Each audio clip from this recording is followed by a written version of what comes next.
बिटशा में ख़बर शामिल कंदासीं त बिटशा भरिसां हाला लिंक रोड ते ॿिनि मोटरसाइकिल में आम्हूं साम्हूं टक्कर जे नतीजे में हिकु ॼणो फ़ौत ऐं 2 ॼणा ज़ख़्मी थी पिया आहिनि। फ़ौतियुनि ऐं ज़ख़्मियुनि खे बिटशा जे सिहत मर्कज़ पहुचायो वियो।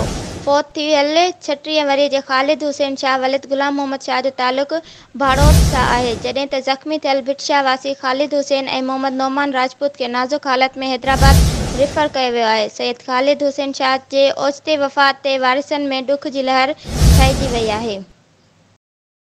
बिटशा में जश्न ईद मिलादुन नबी जे सिलसिले में महफ़िल जी तक़रीब मुनक़िद कई वई, जंहिं में उलमा किरामनि ऐं आशिक़ान रसूल शिरकत करे नबी करीम सल्लल्लाहु अलैहि वसल्लम जो शान बयान कयो। लाशारी बिरादरी जे हबीबुल्लाह लाशारी, मीर अफ़ज़ल लाशारी, शौकत अली लाशारी, एहसान लाशारी ऐं ॿियनि पारां मिलाद जी महफ़िल जो एहतमाम कयो वियो, जंहिं में मुख़्तलिफ़ मज़हबी आलिमनि ऐं नात ख़्वाननि भी शिरकत कई ऐं नात ख़्वाननि पारां प्यारे नबी करीम सल्लल्लाहु अलैहि वसल्लम जी शान में नात रसूल मक़बूल पेश करे आशिक़ान रसूल खे झुमाए छॾियो। आलिमनि ख़िताब कंदे चयो त जश्न आमद रसूल जो बाबरकत महीनो हली रहियो आहे। असां ख़ुशनसीब आहियूं त असांखे नबी करीम सल्लल्लाहु अलैहि वसल्लम जहिड़ो प्यारो पैगंबर मिलियो आहे। असां ही समूरो महीनो पंहिंजे आका जो जश्न मल्हाए रहिया आहियूं ऐं इहो जश्न आमद रसूल ता क़यामत ताईं जारी रहंदो। महफ़िल जे आख़िर में पूरी उम्मत मुस्लिम ऐं ख़ासि करे फ़लस्तीनी अवाम जे हक़ में दुआ करे लंगर तक़सीम कयो वियो।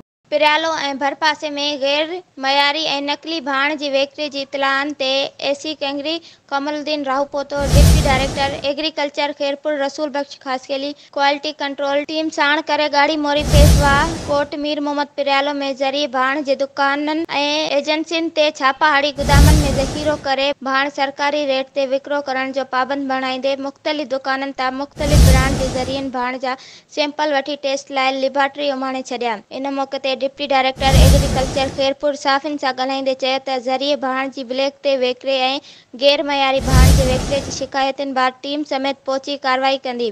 भाण जे सैंपल वठी सेल करे लेबार्टरी मोकिलिया आहिनि, जॾहिं त हथ आयल भाण सरकारी रेट ते विकिरो करण लाइ दुकानदार खे पाबंद बणाईंदे मौक़े ते ई भाण सरकारी रेट ते विकिरो जो अमल शुरू करायो।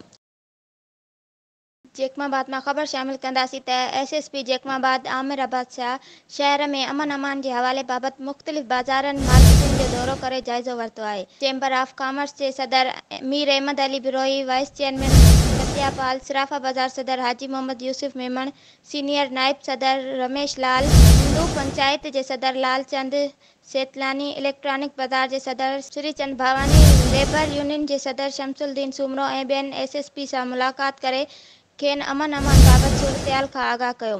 एसएसपी आमिर अब्बास शाह मीडिया सां ॻाल्हाईंदे चयो आहे त वापारीनि, मार्केट यूनियन अॻवाननि, चैम्बर ऑफ कॉमर्स जे उहिदेदारनि सां तफ़सीली गुफ़्तगू थी आहे। अमन अमान जी सूरतहाल जो जाइज़ो वरितो ऐं जल्द अमन अमान जी सूरतहाल खे अञा बहितर बणायो वेंदो।